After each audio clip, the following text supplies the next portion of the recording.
bonding session ng pamilya ngayong holiday season. Saan kaya ito? Alamin na natin yan dito lang sa Tipid Trips!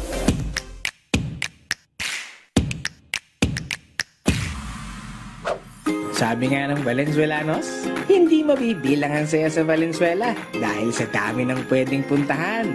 Tulad na lang sa palaisdaan. Kaya kung wala ka pang naiisip na dayuhin ngayong Christmas season, huwag na tayong lumayo dahil may nais patang kaming all-in pasyalan at kainan na perfect ngayong Kapaskuhan. Biyahe na tayo sa Tipid Trips! Mula Monumento, sakay lang tayo ng jeep na biyaheng Malanday at bumaba sa G. Lazaro Street. 18 pesos lang yan. Pag nakababa ka na, diretso ka na sa pila ng Toda dahil tricycle naman papunta sa Tagalog Road sa halagang 60 pesos. Sabihin mo lang kay Manong Driver na sa Fishing Village ka. And welcome sa all-in-one pasyalan at kainan ng Tagalog, Valenzuela.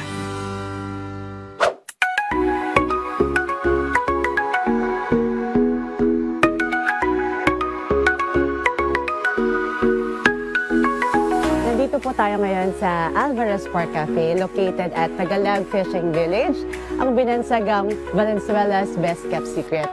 We are an all-in park, cafe, floating bar and restaurant, and fishing grounds po. Actually po, napakarami pong dumadayo sa atin ngayon, lalo na ngayong Pasko. Bukod sa sulit at masarap po na pagkain natin sa umagahan, tanghalian, hapunan, pati merienda, may enjoy na rin ito na may napakaganda pong view ng ating fish pond, all in.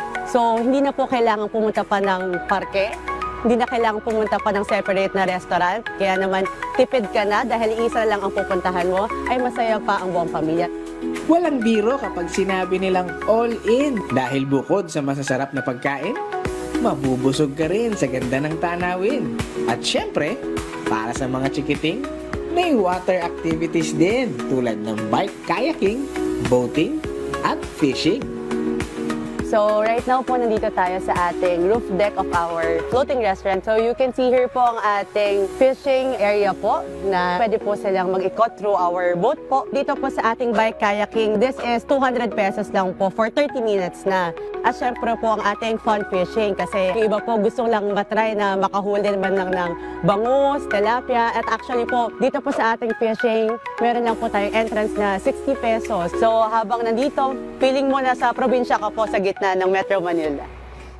Probinsya feels talaga, pero kung akala mong yun lang ang mga paandar nila, nagkakamali ka dahil pagdating ng gabi, damang-dama na ang Pasko sa Valenzuela.